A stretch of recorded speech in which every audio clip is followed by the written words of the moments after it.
예, 여러분 평안히 잘 주무셨습니까? 하나님께서 주신 이 귀한 하루 또 주님의 은혜로 채워주시고 우리의 삶의 길을 인도해 주실 줄 믿습니다. 오늘도 여러분 건강하시고 영과 육의 평강 누리시기를 주의 이름으로 축복합니다. 오늘 함께 읽은 본문 25장은 다시 유다가 바벨론의 침공을 받기 전의 시간으로 거슬러 올라갑니다. 1절 말씀에 유다 왕 요시야의 아들 여호야김이라고 나오는데요. 여러분, 유다 왕 요시야가 누구입니까? 유대 역대 왕들 중에 마지막 선왕이었던 사람입니다. 유다의 여호와 하나님을 신앙하는 그 신앙을 위한 개혁을 일으켰던 좋은 왕이었지요. 이 요시야 왕의 아들 여호아하스가 왕위를 이어받았었는데 3개월 만에 끝나게 됩니다. 애굽에 잡혀가 죽게 되죠. 그래서 급히 다시 세운 왕이 요시야의 또 다른 아들인 바로 여호야김이었습니다. 이 여호야김이 왕위를 이어받게 된 지 4년째가 되던 해다, 이렇게 말하는 겁니다. 바로 그때 바벨론은 애굽을 이기고 느부갓네살 왕이 중동 지역의 패권을 장악했던 때입니다. 이때 바로 하나님의 말씀이 예레미야에게 임한 것이죠. 온 나라와 주변 국가들, 세계의 힘의 판도가 뒤바뀌고 혼란과 변화가 급박하게 돌아가고 있는 그때에 하나님은 뭘 하셨나요? 하나님은 말씀을 주셨습니다. 여러분, 이것이 하나님께서 하시는 일입니다. 하나님은 세상이 혼란스러워져 갈 때, 급변할 때에 말씀을 주심으로 하나님의 백성들이 어떤 길을 가야 하는지를 가르쳐 주시는 분이십니다. 지금도 많은 변화들과 어려움이 많은 이때를 우리가 지금 살고 있지 않습니까? 그렇기 때문에 우리는 오히려 더욱 하나님의 말씀을 가까이 하고 귀 기울여야 할 이유가 있는 것입니다. 하나님은 지금도 우리에게 말씀하시는 하나님이십니다.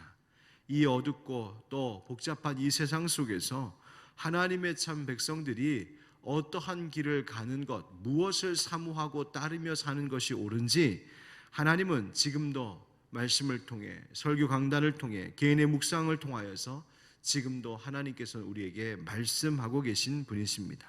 여러분, 그 하나님의 말씀 듣기를 즐거워하는 우리 모두가 되기를 주님 이름으로 축복합니다. 예레미야가 백성들에게 어떤 말을 전했을까요? 예레미야가 하나님께 부름을 받아 여호와의 말씀을 전했던 지난 23년간의 일을 회고하고 있습니다. 예레미야가 총 약 41년 정도의 기간 동안 하나님의 선지자로 부름받아 쓰임받았었는데 그것을 생각하면 한 절반 정도의 시간을 지금 보낸 시점에서 오늘 말씀이 있는 것입니다. 본문 3절 말씀에 뭐라고 하십니까? 내가 너희에게 꾸준히 일렀으나 너희가 순종하지 아니하였느니라 말씀하십니다. 하나님은 계속해서 말씀하셨지만 백성들은 들으려 하지 않았다. 4절에도 나오지 않습니까? 그러므로 여호와께서 그의 모든 종 선지자를 너희에게 끊임없이 보내셨으나 너희가 순종하지 아니하였으며 귀를 기울여 듣지도 아니하였도다. 아멘. 하나님은 계속해서 말씀하셨고 예레미야는 꾸준히 그 말씀을 전했습니다. 그러나 유다 백성들은 순종하지 않았습니다. 예레미야는 매일 아침 일어나 계속해서 반복적으로 최선을 다했던 바로 이 일이 하나님의 말씀 전하는 일이었습니다. 물론 예레미야가 그 일이 너무 힘든 때가 있었습니다.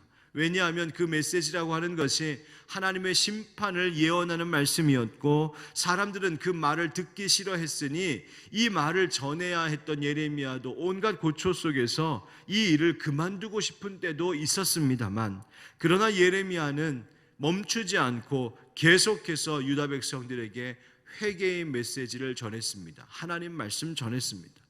여러분, 우리가 하나님께서 주신 이 사명에 대하여 생각해 볼 부분인 것 같습니다.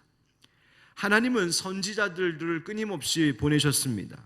하나님께서 왜 그렇게 선지자들을 계속해서 보내시고 말씀하셨을까요? 그것은 하나님께서 그의 백성들을 사랑하시는 마음 때문입니다. 그들을 사랑하시니 그들이 다시 회개하여 돌아오기를 원하셨던 것이죠. 그러나 백성들은 그 하나님의 마음을 알지 못하고 순종하지 않았습니다. 들으려 하지 않았습니다. 여러분, 하나님의 말씀을 듣지 않는다는 것은 하나님을 인정하지 않는다는 뜻입니다. 하나님을 그렇게 인정하지 않고 무시한 것이 하루 이틀도 아니고 무려 23년 동안 계속해서 하나님을 거부하고 말씀에 불순종했다는 것입니다. 하나님의 심판을 피할 수 없는 죄였던 것이죠. 이제 하나님께서 다시 그들을 부르고 계십니다. 5절 말씀에 악한 길과 악행을 버리고 돌아오라. 그리하면 그 주어진 땅에서 너와 너희 자손이 영원히 살 수 있게 하시겠다고 하나님 약속하고 계십니다. 그들이 버려야 할 악한 길, 악한 행위라는 것이 무엇일까요? 바로 6절의 말씀처럼 다른 신을 따르고 섬기고 경배하는 것입니다. 그들의 손으로 우상 만들어서 우상 앞에 엎드려 절하며 숭배하는 것이었습니다. 그런데 유다 백성들은 여전히 하나님 외에 다른 신 섬기면서 우상 만들어 섬기다가 스스로 재앙을 초래했던 것입니다. 그러니 이제 하나님께서 유다를 심판하지 않으실 수 없는 것이죠.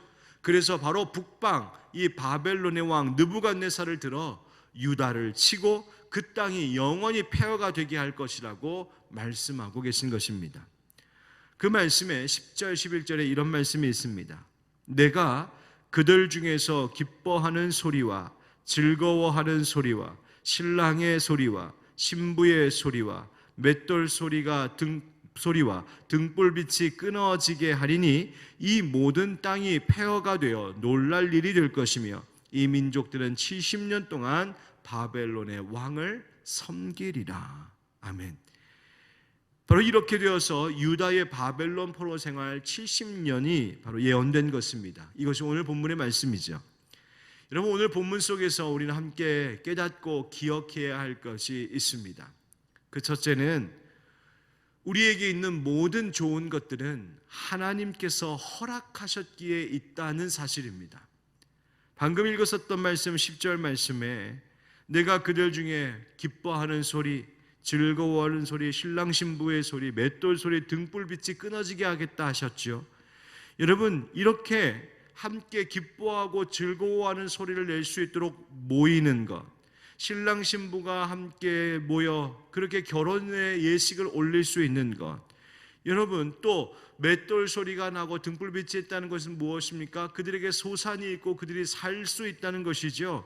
이 모든 좋은 것들 다 하나님께서 허락하셨기 때문에 있다는 것입니다. 여러분, 지금 코로나를 겪으면서 우리가 깨닫게 되는 것이 바로 이것 아닙니까? 여러분, 기뻐하는 소리, 즐거워하는 소리, 우리 함께 모여서 하나님 찬양하고 함께 노래할 수 있는 것이 다 멈춰졌습니다. 할 수 없게 되었습니다. 신랑의 소리, 신부의 소리가 그쳤습니다. 여러분, 지금 결혼식 우리가 마음껏 같이 모여서 축하하고 즐거워하기 할 수가 없는 상황이지요. 신랑의 소리, 신부의 소리가 그쳤습니다. 맷돌 소리와 등불빛이 끊어지는 일, 우리가 일하는 것을 중단해야 했고 수산을 얻을 수가 없었고 불을 꺼야 했습니다.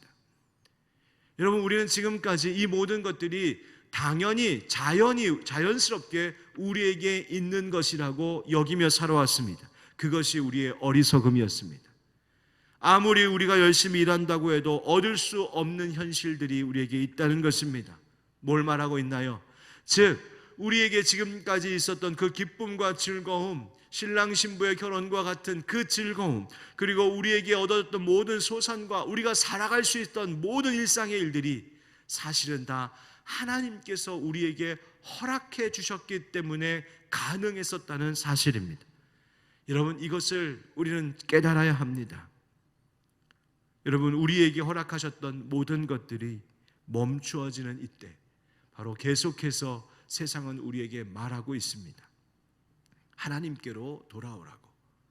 여러분, 하나님께서 우리에게 허락하셨던 이 좋은 것들을 다 멈추게 하시고 더 이상 허락하지 않으시는 그 이유가 무엇일까요? 하나님께서 전하시는 메시지가 있는 것입니다.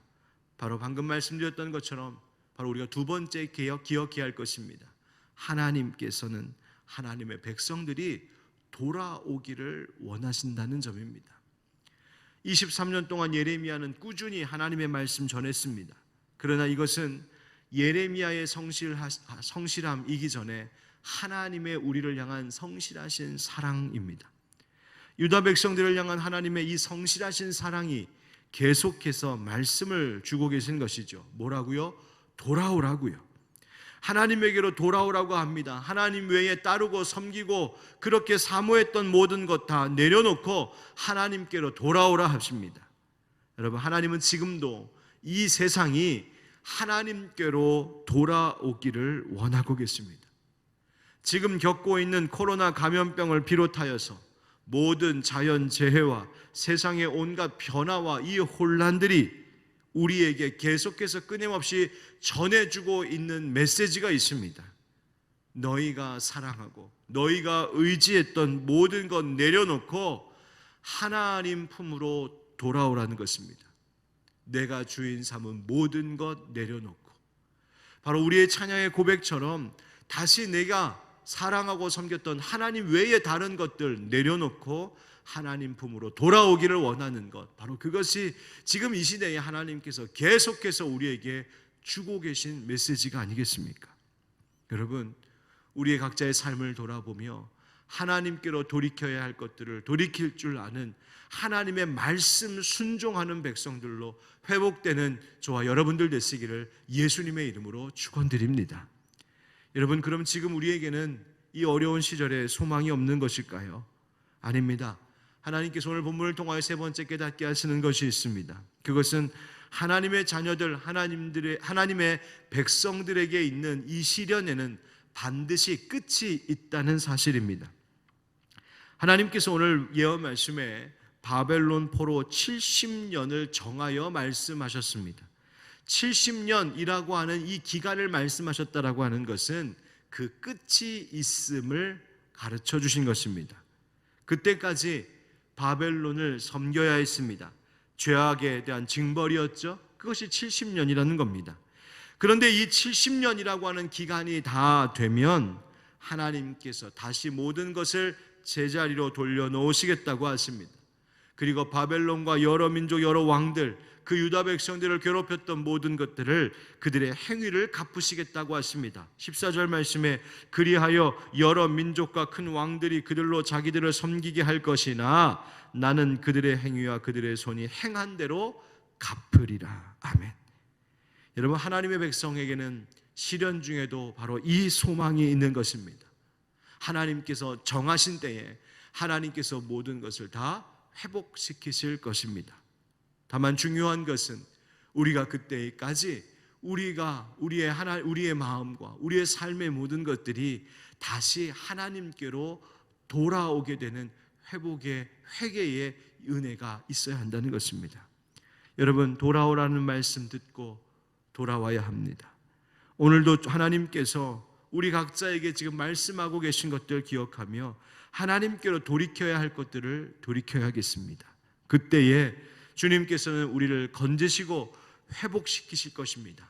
그러므로 여러분, 지금의 어려움과 아픔 속에서도 소망을 잃지 마십시오.